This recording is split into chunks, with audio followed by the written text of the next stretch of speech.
Hey everybody, Kimberly here, and I'm just really excited to share with you again Lunar Skyline. Now, I had this on my channel a while back when it was in its pre-production copy, and I thought it was a dynamite game. Honestly, couldn't change a thing about it. It not only has dynamic trick-taking at the heart of this game, it also has a unique take on trick-taking, the way that the cards are essentially made up, which is the suits and the icons that are on the cards, in addition to the numbers.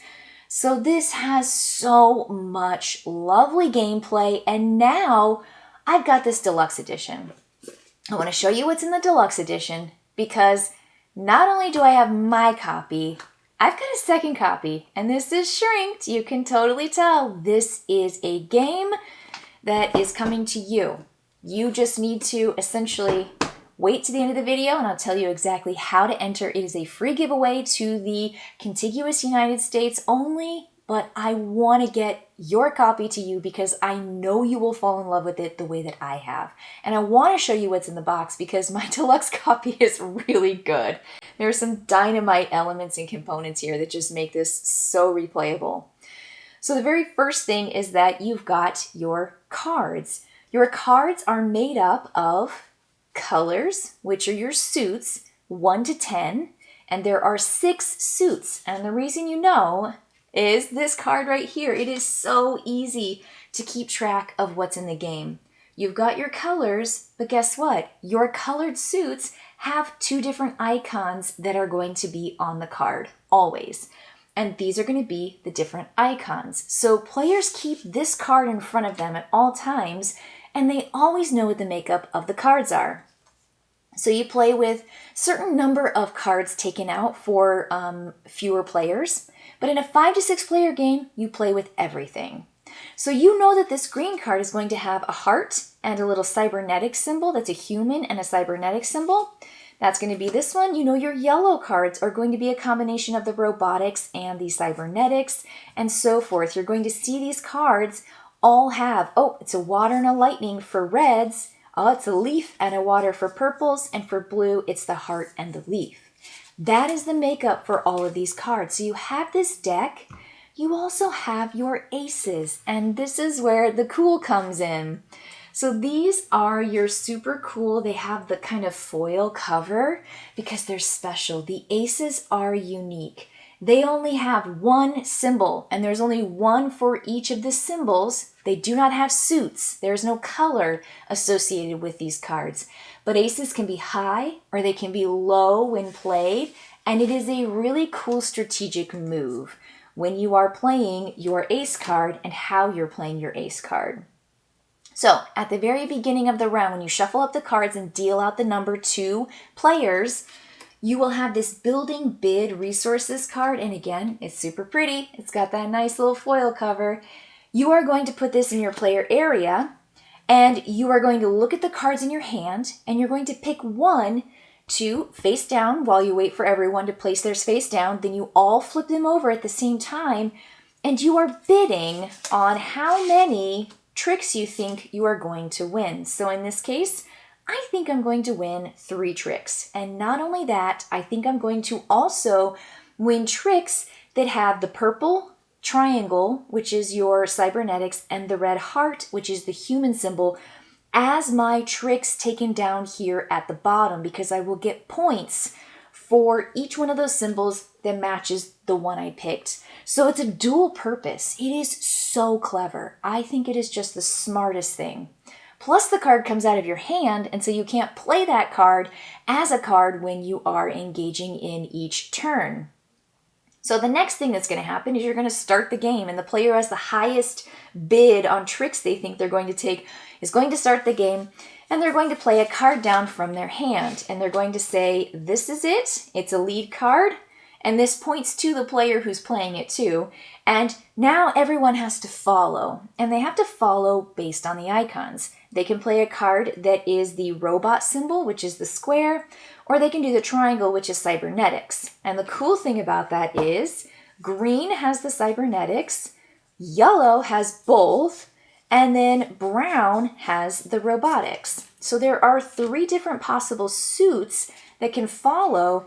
And if you want to win the trick, you're going to play something that has essentially a higher value. So an 8 beats a 7, and 9 beats a 7. An ace, if you play high when you play it down, will beat all the numbers. If you play low, it is essentially beneath all the numbers. And the person who has the highest number by the time it comes around, back and everyone's played 1 card face up in front of them, they win the trick. And they put the trick down in their resources area and they start the next hand. Now, because there are multiple cards that could be played, one person plays an 8. Let's say they play an 8. Then this person can play an 8 and it matches, right, the lead card, but it is a matching number. It's the most recent 8 that wins ties. So if you play later in the round and you tie the highest value, you actually break the tie. So there are a lot of really, really cool features to this game. Now, if you can't play following one of the different icons in the hand, you can't follow, you will smuggle a card from your hand and it counts as a trick. And so you will play it down into your player area and you essentially smuggle them out. And that's a really cool way to essentially gain a trick. Hopefully you want it. You might not want it because at the end I'll tell you about scoring. But you smuggle it out of your hand because you're not allowed to, you can't play into the particular hand. Now, once all the cards are played, everyone plays 1 card per turn, and you play a card, and you win. Whoever wins the trick takes it. Then there are no cards left. You are essentially going to evaluate your score at the end. Now, players are going to possibly be earning these cards in the middle of the game when they meet their criteria. So once I get my 3rd trick, I'm going to be able to take one of these bonus cards. And these bonus cards are really cool. You could do things like this human that says here, +1 point per human resource icon in your resources area, which if I'm going for human hearts, I probably want to maybe grab this. And there are a number of cards per player +1. And so these cards are all shuffled up and they're just randomly played out. This is crazy good variety building +9 if you collect all 6 resource icons in your resources area.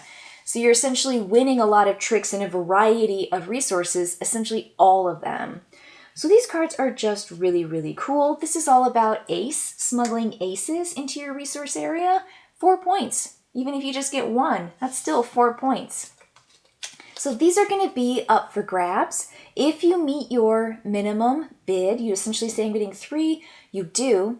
But at the end scoring, when you do your round scoring, you are going to have to pare down. If you ever exceed your initial bid, you have to get rid of tricks until you have exactly what you said you were going to bid with, and then that's what you get to score. And you'll get 1 point per icon that matches your bid card. And if you ever exceed, the ones you have to discard will cost you 2 points per trick. So it's negative points. So there's this sweet spot that you really want to get to in this game. And it's just dynamite. It is such dynamic play. I can't get enough of this, honestly. And there is an even cooler advanced play, and these are also the kind of pretty hollow, foil cards where they have the shine to them, they have the sheen. And these cards are simply going to be of the particular types. You'll see here that it's like the yellow cards, the green cards, here's the brown cards, and so forth. You've got all these out here. And you will be able to take one of these if you essentially have that symbol in your bid card. And so you want to collect a variety of these. So you're going to get points based on getting unique buildings at the end of each of your rounds. And so that's going to be a really cool way to build up with these cards, but play the bonus cards essentially later. But you always play with the bonus cards here. These are the Skyline cards. But this is what you're going to get in the box. This is all inside that deluxe edition. And again, I find this game to be endlessly replayable. 2 to 6 players is such a great range of players to play with. And I find that I just want to come back to it. That's what trick-taking games do for me. And this one has that unique icon overlap with cards that allows you to play in a really, really clever way. And you're managing your hand that you get from the start and playing one at a time, seeing if you can meet your trick expectation without exceeding it too much, hopefully not at all, so that you can get the most points per round, and you average 3 rounds together. And so even if you have a bad round, you can hopefully come back next round, which is just, I mean, so much fun. It's like 15 to 30 minutes to play all 3 rounds. It's always dependent on the slowest player in your group, but hands go really, really fast. So this is the game that you're going to get if you write to me. I want you to make a comment down below. I want you to say like what element or what aspect of this game sounds the most interesting to you. What are you most, like interested in or, attracted to with this game? It could be anything, right? The cards, the production, the mechanics, the gameplay, the player count. I mean, whatever you think is just working with this game. And then I will randomly select one winner, and then I will announce them in this particular video. I will pin it in the comments and also post it in the description. And so all you'll need to do is just get back in touch with me at my Gmail. I'll let you know how to get in touch with me, and I will send this straight off from my house to yours. I cannot wait for one of you to get a copy of Lunar Skyline Deluxe Edition. It is a dynamite card game, trick-taking game that I just haven't seen anyone do, and I'm just so excited to get my own copy, but have another one to give out to you. All right, I will see you next time. Bye.